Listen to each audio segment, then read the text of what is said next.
Hadi bakalım, Allah'a emanet.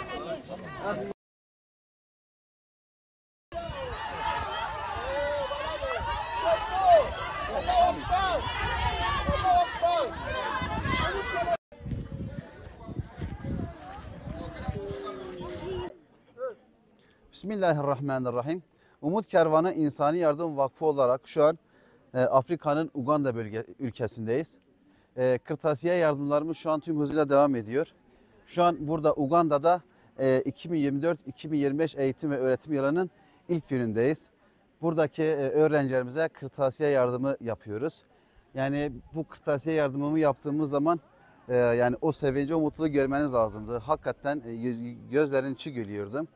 Biz Umut Kervanı İnsani Yardım Vakfı olarak sadece burada değil, dünyanın dört bir tarafında bütün mazlum coğrafyalarda ihtiyaç sahibi tüm insanlara biz burada kırtasiye yardımı gerçekleştiriyoruz Umut Kervanı olarak.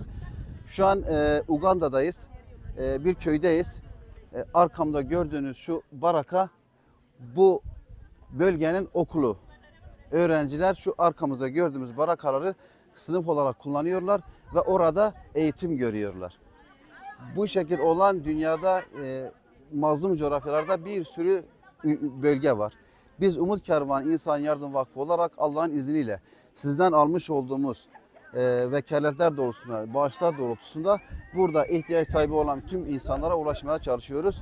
Bu minvalde de bize desteklerini esirgemeyen tüm hayırseverlerimize Uganda'dan teşekkür ediyoruz.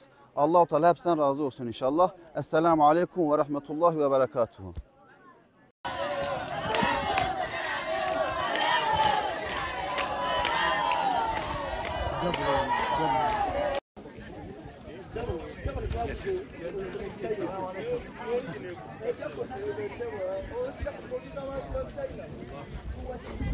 Selamun Aleyküm.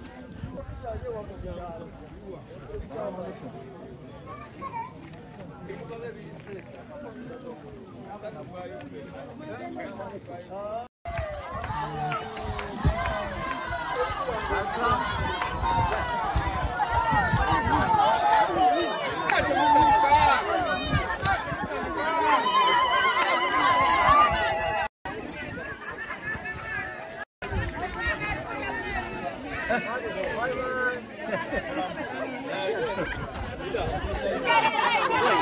Sen nasıl çekelim böyle?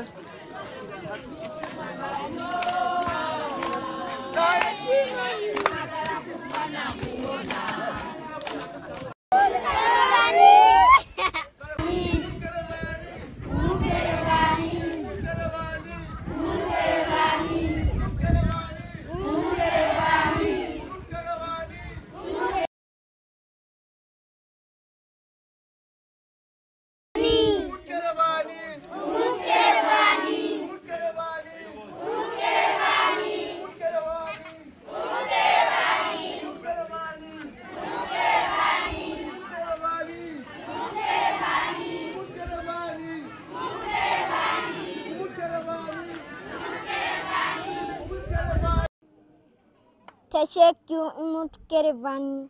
Maşallah. Teşekkür Umut Kervanı.